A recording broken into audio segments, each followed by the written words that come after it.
يا أيها النبي حسبك الله ومن اتبعك من المؤمنين.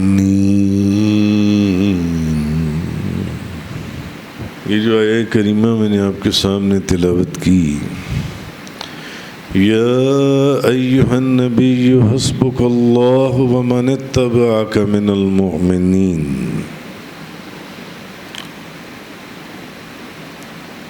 اے غیب کی خبریں بتانے والے نبی، اللہ تمہیں کافی ہے، اور یہ جتنے مسلمان تمہارے پیرو ہیں، تمہارے فرما بردار ہیں،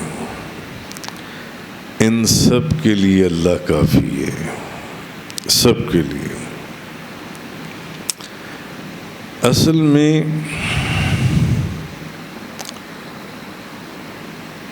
تمام صحابہ ایک سے بڑھ کر ایک، مگر علماء نے لکھا ہے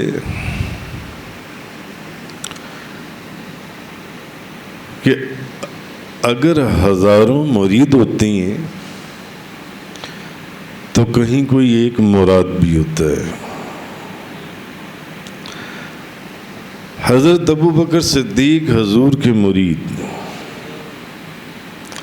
حضرت عثمان غنی حضور کے مرید، حضرت علی کرم اللہ تعالی وجہ الکریم آپ صلی اللہ علیہ وسلم کے مرید ہیں، حضرت سلمان فارسی، حضرت صہیب رومی، حضرت ابو ذر غفاری، حضرت عبد الرحمن بن عوف، حضرت ابو ہریرہ، حضرت حذیفہ، عامر بن عاص، عثمان بن العاص، حضرت جابر بن عبداللہ انصاری، کتنے صحابہ کرام کا نام۔ مگر حضرت فاروق اعظم، حضرت عمر فاروق حضور کے مرید بھی ہیں اور حضور کی مراد بھی ہیں۔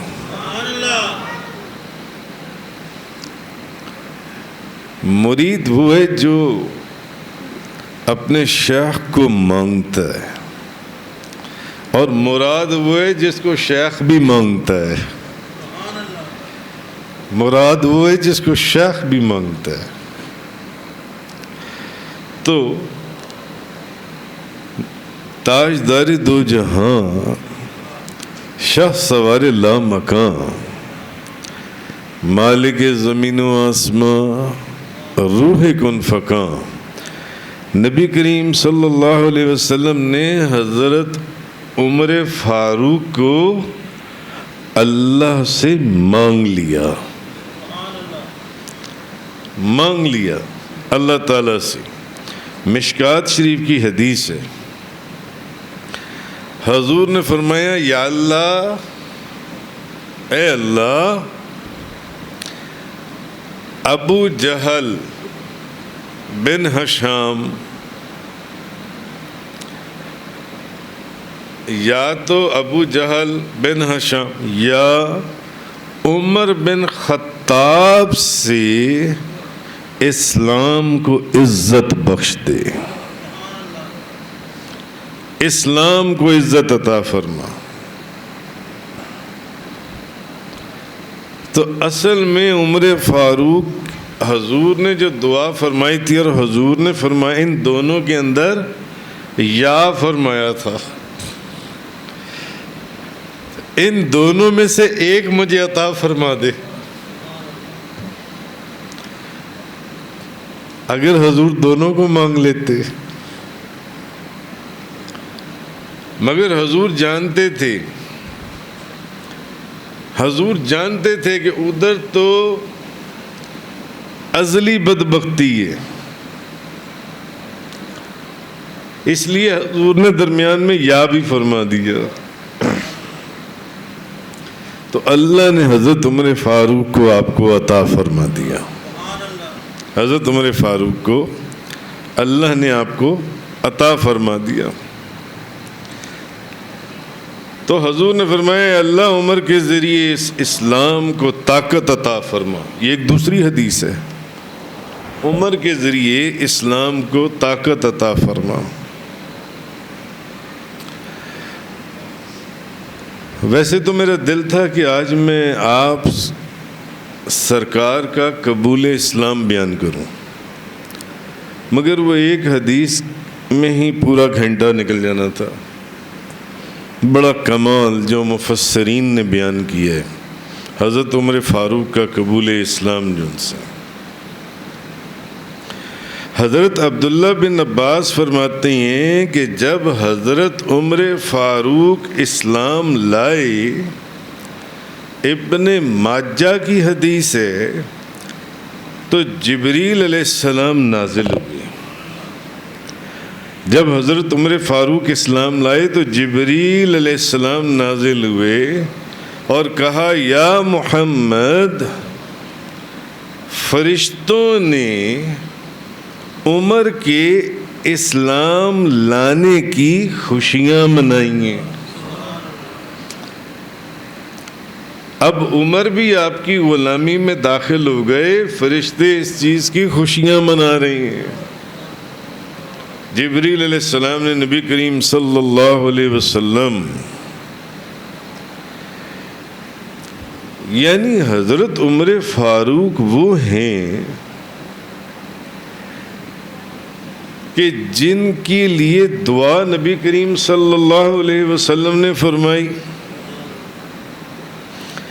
جن کے اسلام لانے پر خوشیاں فرشتوں نے منائی. بلکہ حدیث میں ہے کہ عمر، جس راستے پر عمر آتا ہے ابلیس شیطان اس راستے کو ہی چھوڑ دیتا ہے. یہ فقط حضور نے حضرت عمر فاروق کے لیے فرمایا. جس راستے پر عمر آ جاتا ہے اس راستے کو شیطان چھوڑ دیتا ہے. یہ نبی کریم صلی اللہ علیہ وسلم آپ کی حدیث ہے.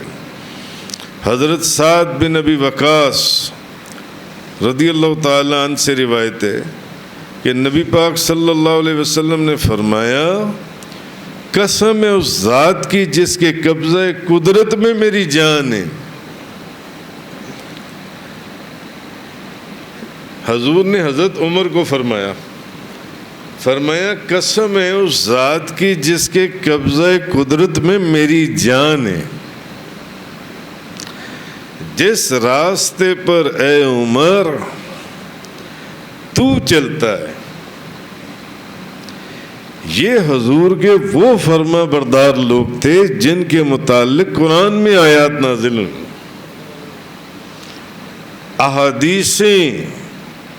احادیثوں سے کتابیں بھر دی گئیں. یہ وہ لوگ تھے حضور کے فرما بردار کہ جن کے وجود کے اندر مشرق سے مغرب تک کسی قسم کا نفاق یا نافرمانی نہیں پائی جاتی تھی.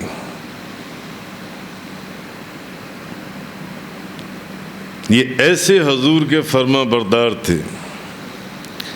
حضور نے فرمایا قسم ہے اس ذات کی جس کے قبضہ قدرت میں میری جان ہے، اے عمر جس راستے پر تو چلتا ہے.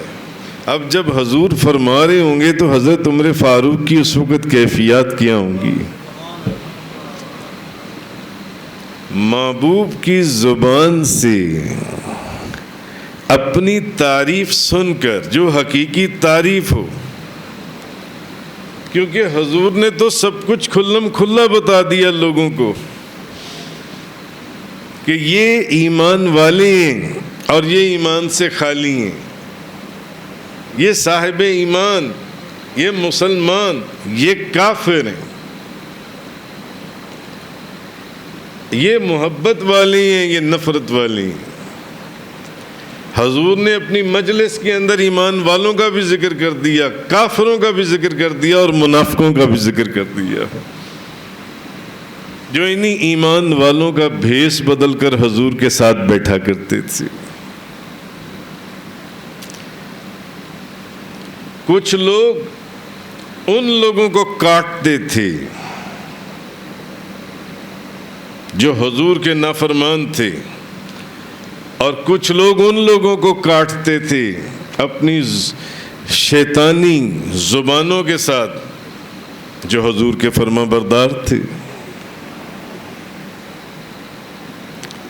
تو حضرت عمر فاروق، حضور نے فرمایا قسم ہے اس ذات کی جس کے قبضہ قدرت میں میری جان ہے، اے عمر جس راستے پر تو چلتا ہے شیطان وہ راستہ چھوڑ دیتا ہے، وہ کوئی اور راستہ اپنا لیتا ہے،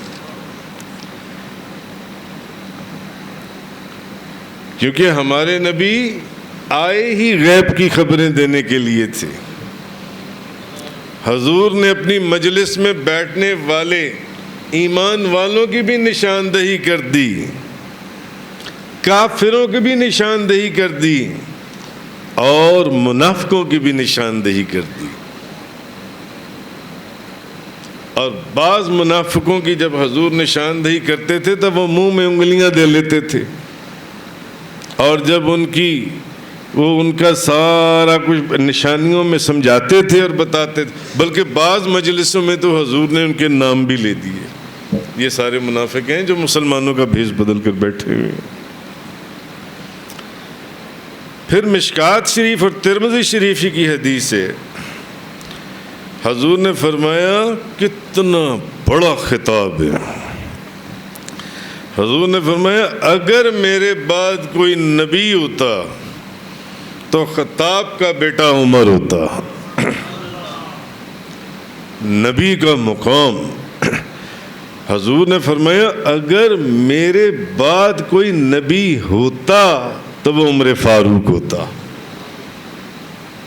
اگر میرے بعد کوئی نبی ہوتا تو عمر فاروق نبی ہوتے۔ کیوں؟ کیونکہ نبی کریم صلی اللہ علیہ وسلم کی بارگاہ میں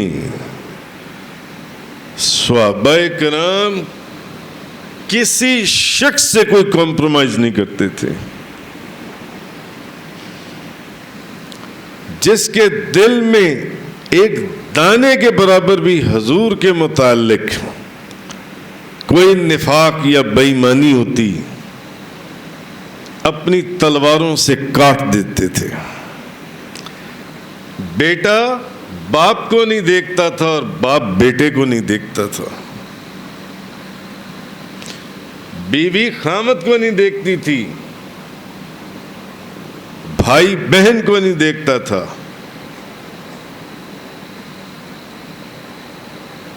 بیٹا بھری مجلس میں باپ کو زمین پر لٹا کر اس کی گردن پر پاؤں رکھ دیتا تھا۔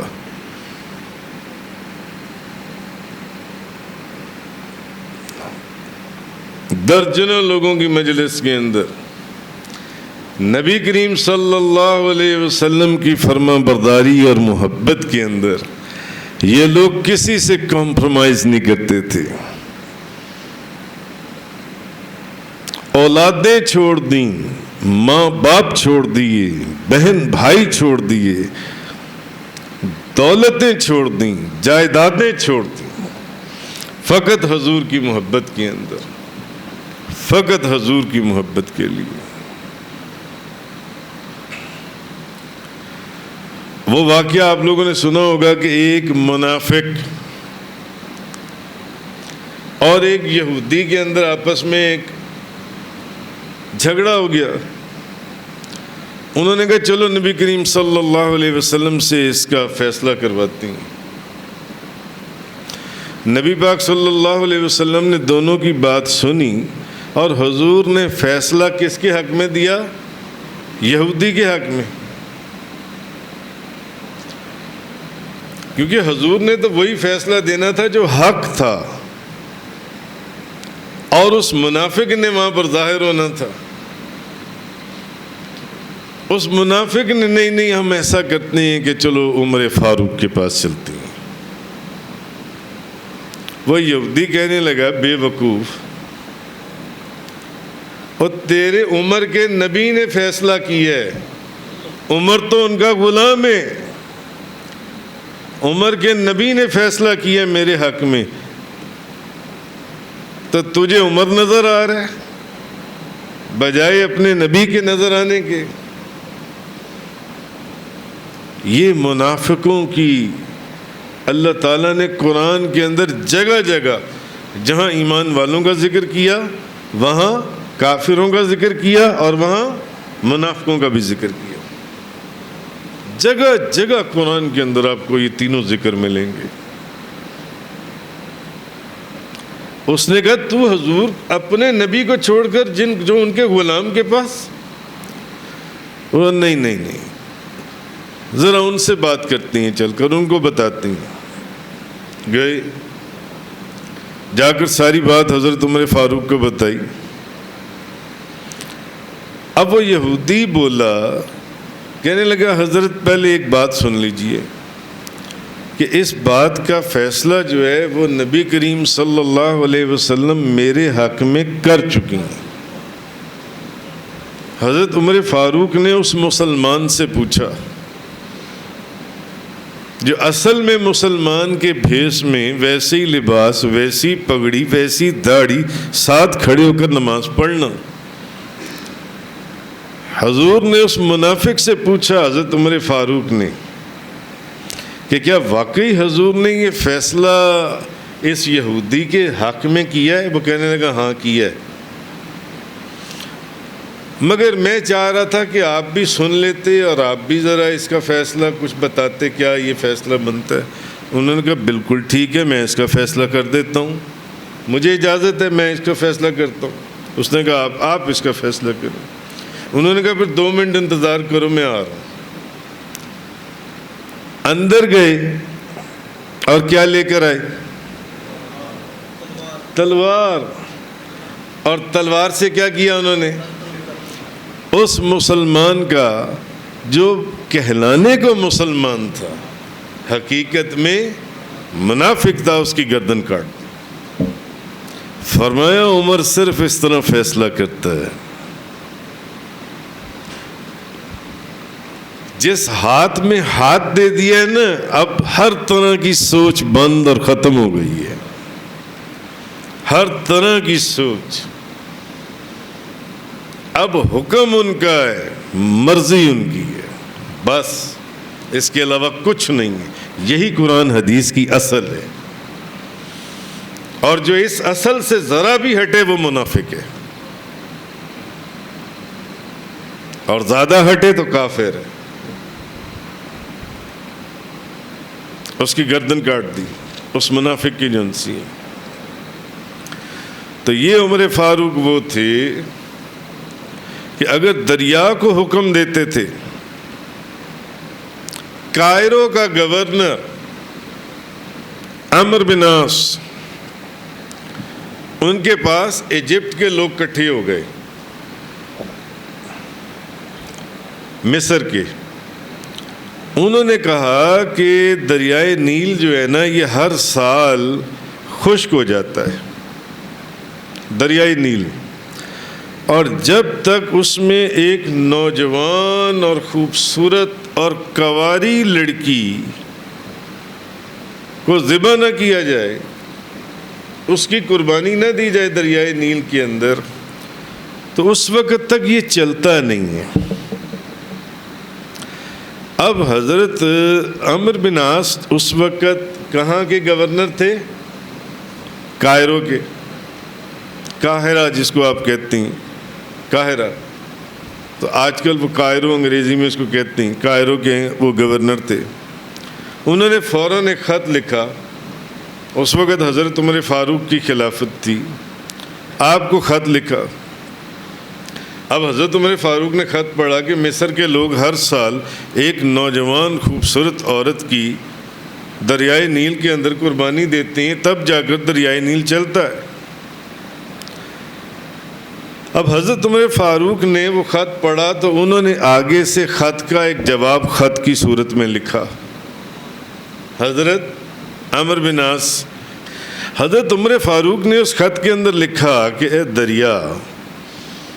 اے دریائے نیل، انہوں نے دریائے نیل کو مخاطب کیا، اگر تو خود جاری ہوتا ہے تو پھر تو نہ جاری ہو، تیرے چلنے کی ہمیں کوئی ضرورت نہیں ہے، اور اگر تجھے اللہ جاری کرتا ہے تو پھر میں تجھے یہ کہتا ہوں کہ تو جاری ہو جا، اے دریائے نیل تو شروع ہو جا. اور مصر کے گورنر کو ساتھ یہ پیغام بھیج دیا عمرو بن عاص کو کہ جب یہ آپ کو ملے تو آپ نے یہ رکا دریا کے اندر ڈال دینا ہے، دریائے نیل کے. اچھا، میں دریائے نیل کو بھی دیکھ کر آیا ہوں، بلکہ میں نے دریائے نیل کے اندر 3 دن اور 3 راتیں گزاری ہیں، اور دریائے نیل کے اندر ہی میں نے حضور غوث اعظم کا قصیدہ شریف بھی یاد کیا ہے. تو ان کے حضرت عمرو بن عاص کے مزار کے پاس حضرت بی بی رابعہ بصری کا مزار بھی ہے، ذوالنون مصری کا بھی، اور ایک صحابی ہیں حضرت، میں ان کا نام عامر، حضور کے صحابی ہیں، میں اب بھول رہا ہوں مگر واللہ عالم و رسولہ عالم، وہ ایک صحابی غالباً نابینا تھے یا نہیں تھے، ان کے بھی مزار پر میں نے حاضری دی ہے، ان کے مزار کے پاس ہی ان کا بھی مزار ہے. فرمایا اگر تو خود سے جاری ہوتا ہے تو جاری نہ ہو، اور اگر تو اللہ کے حکم سے جاری ہوتا ہے تو پھر میں تجھے کہہ رہا ہوں جاری ہو جا. اب جب وہ حضرت عمر فاروق کا خط ڈالا گیا نا دریائے نیل کے اندر، تو اب وہ دریا ایسا جاری ہوا کہ کتابوں میں لکھا ہے کہ پہلے سے اس کی جو سطح ہے یا جو ڈیپتھ ہے وہ 18 فٹ مزید بڑھا دی گئی، 18 فٹ. اور آپ حیران ہوں گے کہ میں نے کم و بیش اس دریا کے اندر 200-250 کلومیٹر کا سفر کیا ہے، میں نے 200-250 کلومیٹر دریائے نیل کے اندر. تو اور وہ دریا پھر ایسا جاری ہوا کہ وہ آج تک جاری ہے. میں اپنی آنکھوں سے دیکھ کر آیا ہوں، اپنی آنکھوں سے میں دیکھ کر آیا ہوں وہ دریا جن سے آج تک جاری ہے. حضرت عمر فاروق کی کیا شان اور کیا بزرگی ہے، کوئی کیا بتا سکتا ہے اور کیا کہہ سکتا ہے.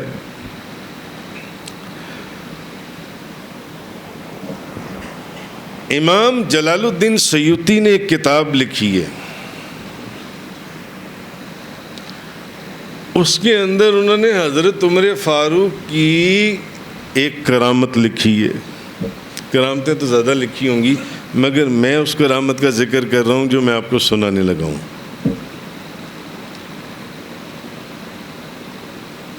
اس کتاب کا نام کیا ہے بتائیے؟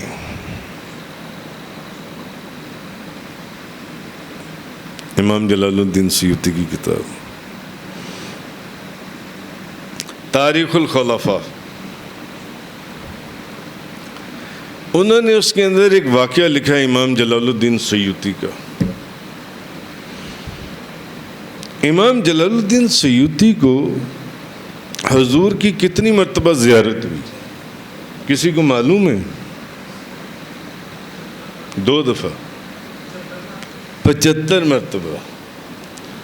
افتخار کو پتہ ہے 75 مرتبہ امام جلال الدین سیوطی کو نبی پاک صلی اللہ علیہ وسلم کی خواب میں زیارت ہوئی. حاضر و ناظر بالمشافہ.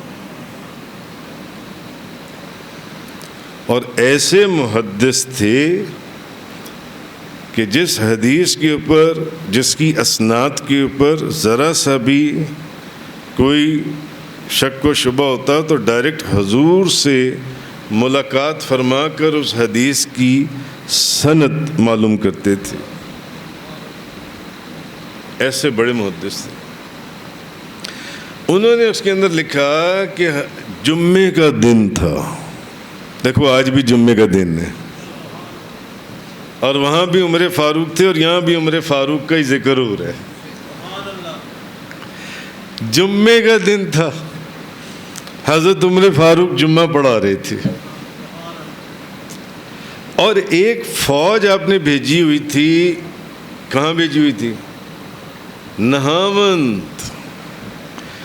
نہاوند کے اندر. اور اس فوج کا کمانڈر کون تھا؟ حضرت ساریہ. واہ, اس کا مطلب ہے یہ لوگ حدیثیں پڑھتے ہیں.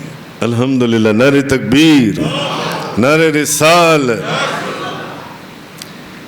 نعیم نے کہا کہ نہاوند, اور ادریس صاحب نے کہا کہ حضرت ساریہ. نہاوند میں انہوں نے ایک فوج بھیجی ہوئی تھی, اور اس فوج کا کمانڈر کون تھا؟ جرنیل کون تھا اس کا؟ حضرت ساریہ.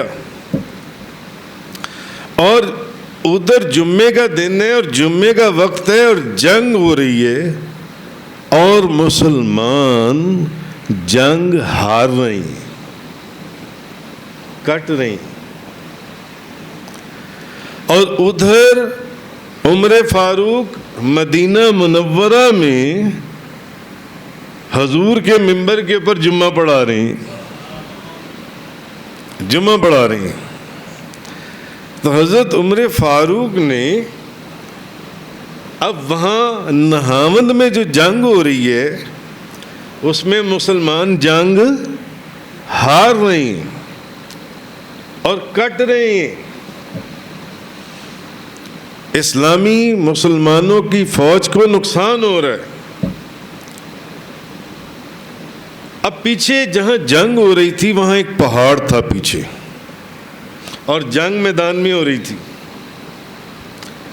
اب حضرت عمر فاروق مدینہ منورہ میں جمعہ پڑھا رہے ہیں, منبر رسول پر بیٹھی ہیں. اب جمعہ پڑھاتے پڑھاتے خطبہ دیتے دیتے ایک دم خطبہ انہوں نے بند کر دیا, اور فوراً انہوں نے بہت اونچی آواز سے کہا, یا ساریۃ جبل, یا ساریۃ جبل, یا ساریۃ جبل. اے ساریہ پہاڑ کی جانب ہو جا, اے ساریہ پہاڑ کی جانب ہو جا, اے ساریہ پہاڑ کی جانب ہو جا. میدان کو چھوڑ دو, پہاڑ کی طرف چلے جاؤ فوراً. اچھا مجھے ایک بات بتائیں, اس زمانے میں کیا ٹیلی فون تھے کہ کوئی ٹیلی فون آ گیا کہ حضور میدان میں جنگ ہو رہی ہے اور یہ نقصان ہو رہا ہے؟ یا موبائل تھے کہ خود موبائل کی گھنٹی بجی اور ان کو کوئی بتا رہا ہے؟ یا کوئی فیس ٹائم وغیرہ تھا کہ کوئی واٹس ایپ کے اوپر فیس ٹائم کے اوپر دکھا رہا ہو یہ دیکھیں جنگ ہو رہی ہے اور نقصان ہو رہا ہے؟ ایسی کوئی چیز تھی؟ سینکڑوں میل دور جنگ ہو رہی ہے, سینکڑوں میل دور جنگ. اور آپ نے ایک دم خطبہ بند کر کر کیا فرمایا؟ یا ساریۃ جبل, یا ساریۃ جبل, یا ساریۃ جبل. اے ساریہ میدان چھوڑ, پہاڑ کی طرف ہو, اپنی فوج کو لے کر فوراً پہاڑ کی طرف ہو جاؤ. اب ادھر حضرت ساریہ کمانڈر تھے اس فوج کے. انہوں نے اس جنگ کے دوران آواز سنی. ادھر صحابہ کرام حیران کہ حضرت عمر فاروق نے خطبہ بند کر کر تو ایک دم یہ اور پھر خطبہ شروع کر دیا. ادھر حضرت ساریہ جو ان سے ہیں وہ آواز سنتے ہیں حضرت عمر فاروق کی, کیونکہ وہ ان کی آواز کو جانتے تھے, پہچانتے تھے. ان کو حضرت عمر فاروق نے تو کمانڈر بنایا تھا اس فوج کا اور اس جنگ کا. انہوں نے کہا یہ عمر فاروق کی آواز کہ اے ساریہ پہاڑ کی طرف ہو جا. اب فوراً چاروں طرف جائزہ لیا تو پیچھے جو پہاڑ تھا انہوں نے کہا اب حضرت عمر فاروق 3 دفعہ ان کو آواز آئی کہ ساریہ پہاڑ کی طرف ہو جاؤ. انہوں نے فوراً اپنی فوج کو حکم دیا کہ سب پیچھے پہاڑ کی طرف آ جائے. اب اس طرف کو جا کر ان سے لڑنا ہے. اور اس کے بعد وہ جنگ جیت گئے. مسلمان وہ جنگ جیت گئے. اب انہوں نے ایک خط لکھا حضرت ساریہ نے, اور بندہ مدینہ منورہ بھجوایا کہ ایسے ایسے یہ واقعہ ہوا ہے. اور جمعے کا وقت تھا جب یہ جنگ چل رہی تھی, تو ہمیں حضرت عمر فاروق کی آواز سنائی دی سینکڑوں میل دور. آہا, معلوم ہوا کہ یہ جو صحابہ کرام بھی تو اولیاء اللہ میں سے ہی ہیں نا. جو ولایت ان کے پاس ہے وہ کسی اور کے پاس کہاں. مگر بے وقوف لوگ کہتے ہیں کہ آپ ولیوں کی کرامتیں بیان کرتے ہیں, صحابہ کرام کی کرامتیں کیوں نہیں بیان کرتے؟ آپ ولیوں کی کرامت بیان کرتے ہیں, صحابہ کرام کی کرامات کیوں نہیں بیان کرتے؟ مگر پہلی بات تو یہ ہے, میں نے کیا کہا ہے, بے وقوف لوگ, کیونکہ ان کو یہ پتہ ہی نہیں ہے کہ سب سے زیادہ خوبصورت اور پیاری ولایت تو صحابہ کرام کے پاس ہے. ان کو تو ولایت کی منزلیں چڑھانے والے خود تاجدار انبیاء نبی کریم صلی اللہ علیہ وسلم, ان کو تو ولی بنانے والے. بھئی کسی کو ولی بناتا ہے ولی, کسی کو قطب, کسی کو غوث, کسی کو اس کے پیر و مرشد. صحابہ کرام کو تو ولایت کی منزلیں چڑھانے والے خود نبی کریم صلی اللہ علیہ وسلم. یہ آپ اولیاء کی کرامات بیان کرتے ہیں, آپ صحابہ کرام کی کرامات کیوں نہیں بیان کرتے؟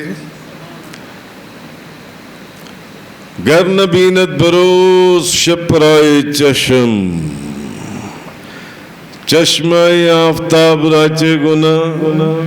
چمگادڑ کی اگر آنکھ اندھی ہو تو اس میں سورج کا کیا قصور ہے, وہ تو اپنی روشنی دے رہا ہے. تو یہ صحابہ کرام کی کرامتیں نہیں ہیں تو کس کی کرامتیں؟ حضرت عمر فاروق کا سینکڑوں میل دور مدینہ منورہ کے اندر مسجد نبوی میں بیٹھ کر نہاوند کے اندر پوری جنگ کا منظر دیکھ لینا, اور آس پاس کا سارا ایریا دیکھ لینا, اور فرمانا کہ پیچھے جو پہاڑ نظر آ رہا ہے ادھر چلے جاؤ سارے. اور وہ جانتے تھے کہ جب پہاڑ کی جانب جائیں گے تو جنگ کا پانسا پلٹ جائے گا اور مسلمان ہاری ہوئی جنگ جیت جائیں گے. ان کی نگاہ کا یہ عالم, آہا, ان کی نگاہ کا یہ عالم. کوئی سمجھے تو کیا سمجھے, کوئی جانے تو کیا جانے. کوئی سمجھے تو کیا سمجھے, کوئی جانے تو کیا جانے. دو عالم کی خبر رکھتا ہے دیوانہ محمد کا. کوئی سمجھے تو کیا سمجھے, کوئی جانے تو کیا جانے. دو عالم کی خبر رکھتا ہے دیوانہ محمد کا. میں دیوانہ محمد کا, میں مستانہ محمد کا. اور قبر میں منکر و نکیر نے پوچھا تو کہہ دوں گا, میں دیوانہ، اور مجھ سے پوچھتے ہو من ربوں کا ما دینوں کا من کنت تقول فی ھذا الرجل، میں دیوانہ محمد کا، میں مستانہ محمد کا۔ صحابہ کرام کی کرامتیں ان اندھوں کو نظر ہی نہیں آتی، نظر ہی نہیں آتی ان اندھوں کو صحابہ کرام کی کرامتیں۔ حضرت عمر فاروق کا اپنی آواز مدینہ منورہ سے نہاوند میں پہنچا دینا، یہ اس اللہ کے ولی کی کرامت نہیں تھی تو اور کیا تھی؟ اور حضرت ساریہ کا نہاوند کے اندر حضرت عمر فاروق کی آواز کو سن لینا، یہ حضرت ساریہ کی کرامت نہیں تھی تو اور کیا تھی؟ یہ حضرت ساریہ کی کرامت نہیں تھی تو اور کس کی کرامت تھی؟ صحابہ کرام کو کرامتوں کی، صحابہ کرام تو حضور کے ساتھ بیٹھ